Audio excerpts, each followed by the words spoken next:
Friends, welcome to கவிதாசமையலறை. எல்லாருக்கும் என் இனிய தமிழ் புத்தாண்டு நல்வாழ்த்துக்கள். உலகத்தில் உள்ள எல்லாரும் நல்ல ஆரோக்கியமும் சந்தோஷமும் நிம்மதியும் நிறைந்த ஒரு நல்ல ஒரு வாழ்க்கை வாழணுங்கிற வேண்டுதலோட இந்த புத்தாண்டை தொடங்குவோம். நம் எண்ணம் போல் வாழ்க்கை, பாசிட்டிவாக திங்க் பண்ணுவோம், நம்பிக்கையோட சந்தோஷமாக இருப்போம். இன்றைக்கி நல்ல இந்த புத்தாண்டு அன்னைக்கு நல்ல ஒரு அருமையான ஸ்வீட் ரெசிப்பியை உங்களோட பகிர்ந்துக்கிறேன். நல்ல ஒரு கடலை பருப்பு ஜவ்வரிசி பாயசம், சிம்பிள் அண்ட் ஈஸியாக செய்யக்கூடிய ஒரு ரெசிப்பிங்க. வீட்டில் இருக்கிற பொருளை வச்சு டக்குன்னு ஒரு 10-15 நிமிஷத்தில் பண்ணிடலாம். ரொம்ப நல்லாயிருக்கும், நீங்களும் ட்ரை பண்ணி பாருங்கள். இப்போ வாங்க ரெசிபி எப்படின்னு பார்க்கலாம். இப்போ இங்கே கடலைப்பருப்பு ஒரு 1/2 கப் எடுத்துருக்கேங்க. இந்த கடலைப்பருப்பு நல்லா ஒரு 2-3 வாட்டி கழுவிட்டு நல்லா தண்ணி விட்டு ஒரு 20 நிமிஷம் ஊற வச்சு எடுத்துக்கலாம். இங்கே 1/2 கப்பு கடலைப்பருப்பு எடுத்துருக்குறோம். அதில் பாதி அளவுக்கு ஜவ்வரிசி, ஸோ 1/4 கப்பு ஜவ்வரிசி எடுத்துக்கணும். இதுவும் அதே மாதிரி கழுவி நம்ம வேக வைக்கணும். இப்போ நல்லா அந்த கடலைப்பருப்பு கழுவி நல்லா ஊற வச்சு இப்படி எடுத்து வச்சாச்சு, தண்ணியெல்லாம் வடித்தாச்சு. இதை நம்ம குக்கரில் சேர்த்து வேக வச்சிடலாம். ஸோ நம்மளுக்கு குயிக்காக ரெடி ஆகும். ஸோ கழுவின கடலைப்பருப்பு நல்லா குக்கரில் சேர்த்து விட்டுறலாங்க. அடுத்தது 1/4 கப் அளவுக்கு ஜவ்வரிசி, அதே மாதிரி நல்லா 2-3 வாட்டி கழுவிட்டு, நான் ட்ரிங்கிங் வாட்டரில் தான் கழுவியிருந்தேன். ஸோ அதை அப்படியே அந்த தண்ணியோடவே உள்ளே சேர்த்து விட்டுறேன். நல்லா அந்த குக்கரில் கடலைப்பருப்போடவே சேர்த்து நம்ம வேக வச்சிடலாம். ஸோ இப்போ கடலைப்பருப்பு ஜவ்வரிசியும் சேர்ந்து நல்லா வேக இருக்குது. இங்கே ஒரு 2 கப்புக்கு மேலே தண்ணி விட்டுக்கிறேன். இப்போ கடலைப்பருப்பு ஜவ்வரிசி நம்ம குக்கரில் சேர்த்தாச்சுங்க. இப்போ நல்லா லிட்டு போட்டு விட்டு வெயிட் போட்டு விட்டு 3 விசிலுக்கு நம்ம குக் பண்ணி எடுத்துடலாம். நல்லா ஜவ்வரிசியும் கடலைப்பருப்பு சூப்பராக வெந்திருக்கும். இப்போ 3 விசில் விட்டு அந்த ஸ்டீம் எல்லாம் தீர்ந்ததுக்கப்புறம் நம்ம குக்கர் ஓப்பன் பண்ணி பார்க்கலாம். பாருங்கள், நல்லா கடலைப்பருப்பும் ஜவ்வரிசியும் நல்லா ஜம்முன்னு வெந்திருக்கு. ஜவ்வரிசி நல்லா வெந்து அந்த கரெக்டான பக்குவத்தில் இருக்குது. அதே மாதிரி கடலைப்பருப்பும் நல்லா மலர்ந்து வெந்திருக்கு. பாருங்கள், இப்படி ஒன்று அழுத்தி பார்க்கலாம். நல்லாவே வெந்திருக்கு. அவ்வளோதான், நம்மளுக்கு ஜவ்வரிசியும் கடலைப்பருப்பும் வெந்து ரெடியாக இருக்குது. இப்போ ஒரு 250 கிராம் அளவுக்கு நல்லா பொடிச்ச சுத்தமான நாட்டு வெல்லம் சேர்த்துக்கிறேன். நல்லா துருவின வெல்லம் சேர்த்து விட்டுறேன். இனிப்பு உங்களுடைய டேஸ்ட்டுக்கு தகுந்த மாதிரி சேர்த்துக்காங்க. அது அதிகமாகவோ கம்மியாகவோ உங்களோட டேஸ்ட்டுக்கு தகுந்த மாதிரி டிசைட் பண்ணிக்கோங்க.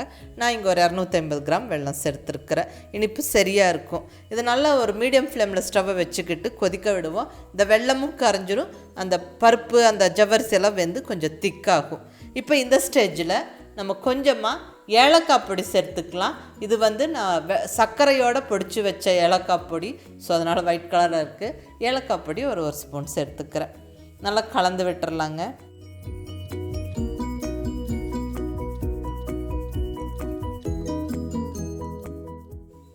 அடுத்தது ஒரு 1/2 லிட்டர் பால் சேர்த்துக்கலாம். இது காய்ச்சி ஆற வச்ச பால், அதாவது பாயில்டு மில்க்கு, ரூம் டெம்பரேச்சரில் இருக்கிற மில்க் சேர்த்துக்கிறேன்.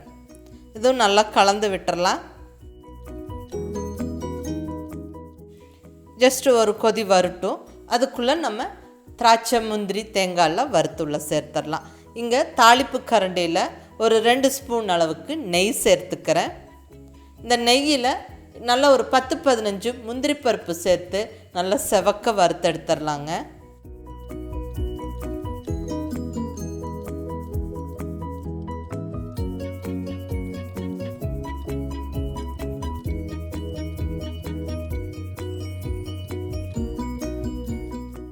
அடுத்தது அதே சூடான நெய்யில் நல்லா சின்ன சின்ன பீசஸாக கட் பண்ணி வச்சுருக்கிற தேங்காய் துண்டுகள், கோகோனட் பீசஸ், நல்லா சின்ன சின்னதாக கட் பண்ணின தேங்காய் துண்டுகள் நெய்யில் சேர்த்து நல்லா ப்ரௌன் ஆகிற வரைக்கும் வறுத்துட்டு பாயசத்தில் சேர்த்தா ரொம்ப நல்லாயிருக்குங்க.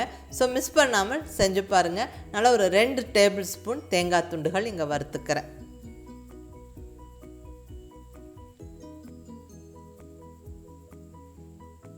நல்லா இந்த அளவுக்கு ப்ரௌன் ஆகிற வரைக்கும் வறுத்து எடுத்துக்கணும். நல்லா அந்த வாசனையும் டேஸ்ட்டும் ரொம்ப நல்லாயிருக்கும்.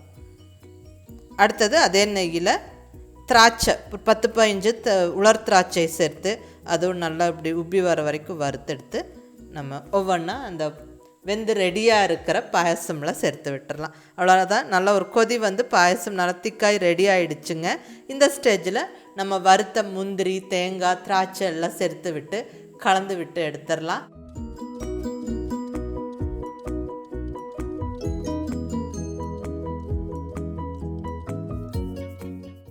அவ்வளோதாங்க, நம்மளுடைய கடலை பருப்பு ஜவ்வரிசி பாயசம் ஜம்முன்னு ரெடி ஆயிருச்சு. பார்க்கவே அழகாக இருக்குது. ரொம்ப ஒரு குயிக் ஈஸி ரெசிபி இது. டக்குன்னு செஞ்சிடலாம்.